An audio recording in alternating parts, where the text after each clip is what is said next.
Most people have never seen Backstage at a concert. Today, you'll see an overview of the equipment, the people, and the systems behind the band.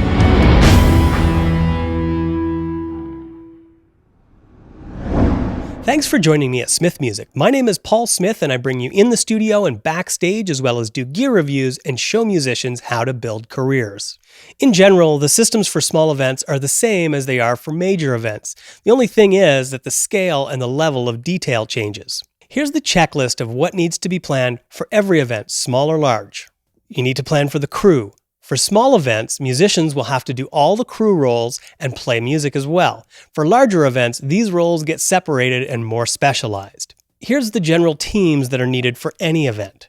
There needs to be a project or stage manager. This is the person responsible to make sure that all the other teams are functioning on time, on budget, and makes the major decisions affecting the overall event and final decisions when problems arise. You're going to need power. For larger events, there's going to be a certified electrician on site to ensure electrical safety and ensure generators are fueled and running properly. You have to determine how electricity is going to be managed for the event. Are you going to use several diesel generators for an outdoor event and hook up distribution units from them? If you're playing an old hall, is there enough power for a band and lighting on separate circuits? There's going to be a setup crew. This person or crew sets up staging and structures like trusses to hang sound systems and lights and video. For large events, this must meet safety and building codes and involves an inspection from local government municipalities. Front of house. In short, this person or crew is in charge of setup, tech support, and sometimes operating the sound system that the crowd hears. And we have to make sure that it's big enough that the crowd is going to have a good experience from it, and that it's not so big and overpowered that the purchaser ends up paying too much for an oversized PA. Lighting. This person or crew is responsible to set up, they're responsible for tech support, and sometimes operating the stage lights. For stage lights, we need to make sure that the event, and if it's an outdoor event, that the lighting meets the time of day that it's happening outside.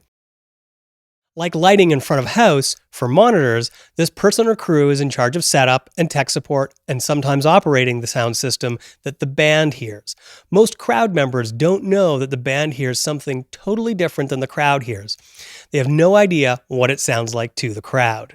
And we need to make sure that monitors are adequate so that all the bands can have their various monitor systems.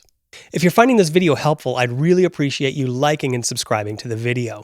Backline is the personal gear like guitar amplifiers and drum sets that musicians can't fly in or travel in with. The person or crew in charge of this is there to set it up and make sure it's ready to go for the bands when they arrive for sound check and to perform. They also remove the gear or strike it after the musicians have played. They're responsible for testing and making sure the agreed upon gear is what's actually at the event. So it might be they need a specific Marshall cabinet, and sometimes you can get them and sometimes you can't. And so they usually give you 2 or 3 choices and you work it out in advance. Hospitality. For a small event, this is likely the band deciding where they want to eat before the event. For a large event, this is a person or team that makes sure that there's adequate food and water and drinks for the bands. They set up the green rooms and ensure that contractual obligations for hospitality are met. They'll follow the list of agreed upon items from the contract. They shop for the items needed and make sure the food is handled safely. Hotels or other suitable accommodations are provided by the purchaser, or this is set up by the band and is part of the purchase price. Then we have to deal with the guest list from the bands. Most venues allow the band to have a certain number of guests allowed free to the event. Managing this on a large event is coordinated between the will call booth and the stage manager. Meal buyout or per diem. Bands can be at the venue most of the day. Oftentimes, a dinner meal will be provided in the green room. The other option is to do a buyout, which is to give them cash and they can go to a local restaurant. Green room. The green room is the band's accommodations while they're at the venue. For transportation, on small events, the band will decide the most efficient way to get all the members and the gear to the site. For large events, transportation crews are needed to get musicians and crew members from the airport to the venue and hotels and media locations. Runners. Runners are the people handling last-minute items. Though there's always some need for this, most running jobs can be avoided with good planning. Merchandise. Merch staff make sure that the inventory count is accurate at the beginning of the event and at the end of the event, and that the cash received is correct. They're responsible for dividing the profit between the venue and the band accurately. MCing. An MC is the host of the event. They do the announcements that are needed for the venue, and they introduce the band. Security. The project manager will coordinate with security to ensure that band members, equipment, and crew are protected. At small events, there's usually no security.